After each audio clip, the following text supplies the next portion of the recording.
libertad, igualdad, armonía, garantías, derechos, respeto, normas, justicia, convivencia, valores, deberes, inclusión, derechos humanos, diversidad, dignidad, tolerancia. Todos y todas por un mismo país. Constitución Política de Colombia, 1991. En 1986, el país celebró el centenario de la Constitución de 1886 y quedó en evidencia que la vieja carta tenía limitaciones que cada día se hacían más grandes. Varios intentos de reforma, la constituyente de Alfonso López Michelsen en 1977 y la reforma de Julio César Turbay Ayala en 1979 habían naufragado. La violencia de las guerrillas y del narcoterrorismo tenían al país y a las instituciones en serio riesgo, y los instrumentos de gobierno eran restringidos. A principios de 1988, la crisis se hizo más aguda. Asesinatos de líderes sindicales, los narcotraficantes explotaban carros bomba, los carteles de la droga estaban en ascenso, a diario atentaban contra los oleoductos, las guerrillas atacaban en toda la geografía, los paros cívicos y marchas campesinas eran intensas y frecuentes. El candidato conservador a la alcaldía de Bogotá, Andrés Pastrana, fue secuestrado y el procurador general de la Nación, Carlos Mauro Hoyos, fue asesinado. Colombia pedía más mano dura, pero el desorden público, decía el gobierno, estaba ligado a la falta de legitimidad y de aceptación del orden social y político, y que solo con represión no se estabilizaría el país. En enero de 1988, el diario El Espectador lanzó una iniciativa que defendió en varios editoriales.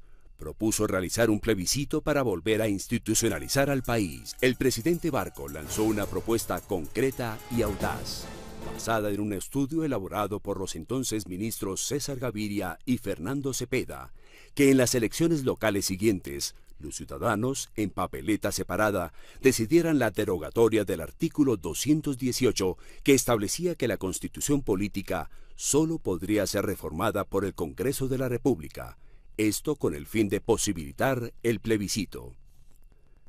La discusión política fue grande y se canalizó hacia un acuerdo político entre el gobierno de Barco, el Partido Liberal y el Partido Conservador, representado por el expresidente Misael Pastrana.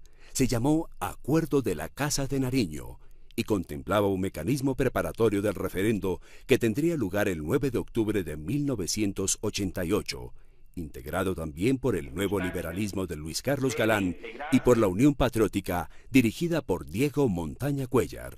Sin embargo, el 4 de abril de ese año, 1988, el Consejo de Estado suspendió el Acuerdo de la Casa de Nariño al considerar que era un acto administrativo orientado a convocar un referendo que no estaba contemplado en la Constitución. El bloqueo institucional parecía irremediable. Como fórmula sustitutiva, el gobierno, en cabeza del ministro de Gobierno César Gaviria, presentó al Congreso una completa reforma a la Constitución que contenía parte de los temas avanzados en el frustrado proceso de plebiscito. Esta reforma tuvo accidentado tránsito y en el sexto de los 8 debates, el 30 de noviembre de 1989, tuvo el tropezón final, cuando en la Comisión Primera de la Cámara de Representantes se le introdujo una enmienda para incluir en un referendo diseñado para ratificar la reforma una pregunta para eliminar la extradición. 3 días antes había explotado en el aire un avión de Avianca que hacía la ruta Bogotá-Cali, una bomba que puso el cartel de Medellín.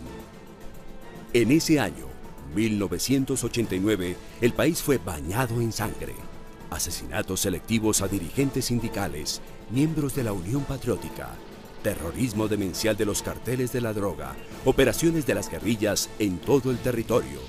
En agosto ocurrió el asesinato del magistrado Carlos Ernesto Valencia, luego el crimen del coronel Valdemar Franklin Quintero, comandante de la policía de Medellín. Y el 18 de agosto, el asesinato del candidato presidencial Luis Carlos Galán en la plaza de Soacha, cerca a Bogotá. estudiantes universitarios realizaron marchas en varias ciudades pidiendo un plebiscito para convocar a una asamblea constituyente. La reforma constitucional fue aprobada en la Cámara de Representantes en medio de una crisis política monumental. Los candidatos presidenciales pidieron eliminar el artículo sobre la extradición, pero el Congreso aprobó los 85 artículos de la reforma a pupitrazo. La presión de los carteles se había expresado, ¿y de qué forma? Ese día un bus bomba voló en pedazos el edificio de la sede del DAS en Bogotá. Al gobierno no le quedó otra alternativa que pedir al Senado de la República hundir la reforma envenenada con la enmienda sobre la extradición. El ministro Carlos Lemon Simons así lo planteó y el líder liberal Horacio Serpa defendió esa posición. Por tercera vez en 10 años se había frustrado la gran reforma que necesitaba el país, esta vez por la presión de los carteles de la droga. La iniciativa de los estudiantes de convocar a un referendo para hacer una constituyente fue tomando forma. Los jóvenes liderados por Fernando Carrillo, Catalina Botero, Óscar Ortiz, Pedro Viveros, encontraron un aliado dentro de la Casa de Nariño, el consejero presidencial Manuel José Cepeda. Entre ellos fueron tejiendo apoyos a la idea de convocar a una constituyente. La fórmula era parecida a la que César Gaviria y Fernando Cepeda habían propuesto al presidente Barco 2 años atrás: que los ciudadanos en papeleta separada expresaran su intención de reformar la Constitución por la vía de consulta al pueblo. Estos jóvenes, que se habían organizado en el movimiento Todavía Podemos Salvar a Colombia, lograron importantes apoyos. El expresidente Alfonso López mostró su respaldo a la iniciativa, lo mismo que los precandidatos liberales. Fue definitivo el espaldarazo que el diario El Tiempo, en editorial de Juan Manuel Santos, le dio a este voto informal. Varios medios de comunicación publicaron en las ediciones del día de elecciones páginas con las papeletas para que los ciudadanos las recortaran y salieran a votar. El proceso de negociación con el M-19, que había culminado en un acuerdo de paz el 9 de marzo de ese año, también había terminado con una frustración por el contenido de los acuerdos políticos, derivados del fracaso de la reforma constitucional que hundió la enmienda sobre la extradición y que había planteado la necesidad de un plebiscito, referendo o constituyente para reformar las instituciones. Ese 11 de marzo se elegirían alcaldes, concejales, diputados, senadores, representantes y el candidato liberal a la presidencia de la República. Se trataba de 6 votos en papeletas electorales separadas. El voto informal sería la 7ª papeleta. El conteo informal de los votos depositados ese 11 de marzo de 1990 fue superior a 2 millones. El hecho político se había consolidado. Faltaba darle forma jurídica a esta manifestación popular.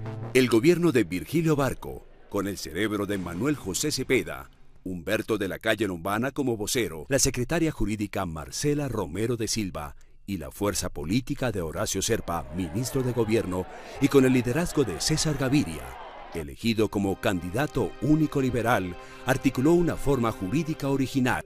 Un decreto de estado de sitio, instrumento diseñado para conjurar alteraciones de orden público y que ordenaba a la organización electoral contar los votos que se depositarían en una urna separada el 27 de mayo, el mismo día de la elección presidencial. El instrumento de decreto de estado de sitio era frágil, pero tenía la fortaleza de requerir examen obligatorio por parte de la Corte Suprema. La debilidad estaba en la conexión entre la Asamblea Constitucional para reformar la Carta Política y el restablecimiento del orden público. Esta correlación fue reforzada con el acuerdo que se firmó entre el gobierno y el grupo guerrillero EPL a finales de abril, y en el que reiteraba a este grupo que su voluntad de desmovilización dependía de la realización de una asamblea constituyente convocada por el pueblo. La Corte Suprema sentenció la constitucionalidad del decreto, dando vía libre a la convocatoria popular de una constituyente. El movimiento de la 7ª papeleta ha sido tan eficaz que los mismos alzados en armas en todos los acuerdos que vienen realizando con el gobierno para poner fin a la subversión han condicionado su reintegro a la vida civil a la realización de dicha asamblea. Es entonces evidente que hay una clara relación de conexidad entre el decreto que se revisa y los motivos que determinaron la declaración del estado de sitio. Es más, el no acceder a este clamor del pueblo será sin ninguna duda un factor de mayor desestabilización del orden público. Corte Suprema. El 88% de los votantes dijo sí a la convocatoria de la Asamblea. Era un hecho. Gaviria, como presidente electo, aceleró los preparativos. El 2 de agosto se suscribió un acuerdo entre Gaviria, presidente, y director nacional del liberalismo, Rodrigo Marín Bernal por el Movimiento de Salvación Nacional, Álvaro Villegas Moreno por el Partido Nacional Social Conservador, Antonio Navarro Wolf por el Movimiento Alianza Democrática M19, Julio César Sánchez García, designado ministro de Gobierno. En desarrollo de este acuerdo, el presidente César Gaviria, haciendo uso de las facultades que le daba el estado de sitio, dictó el decreto 1926 de agosto 23 de 1990, por medio del cual convocaba al pueblo a elegir 70 constituyentes el 9 de diciembre. Ellos, en su nombre y representación, modificarían la Constitución vigente sobre un temario y composición fijados en el mismo decreto.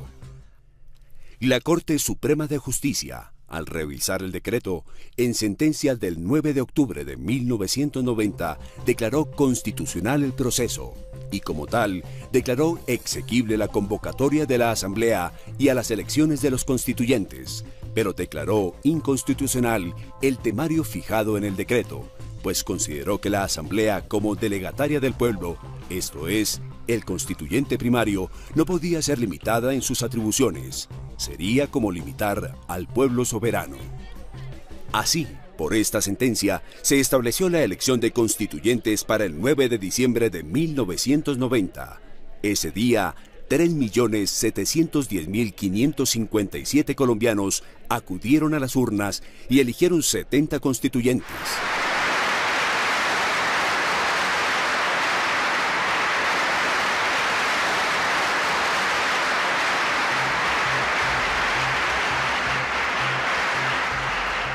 La votación más alta la obtuvo el Partido Liberal, que eligió 25.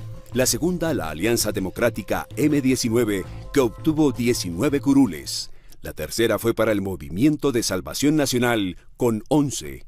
La cuarta para el Partido Conservador, eligió 2.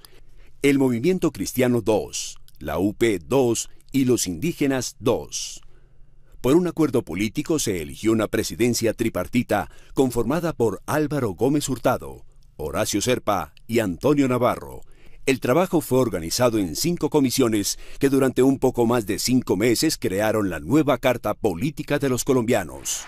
Finalmente, el 4 de julio de 1991, se promulgó la nueva Constitución Política.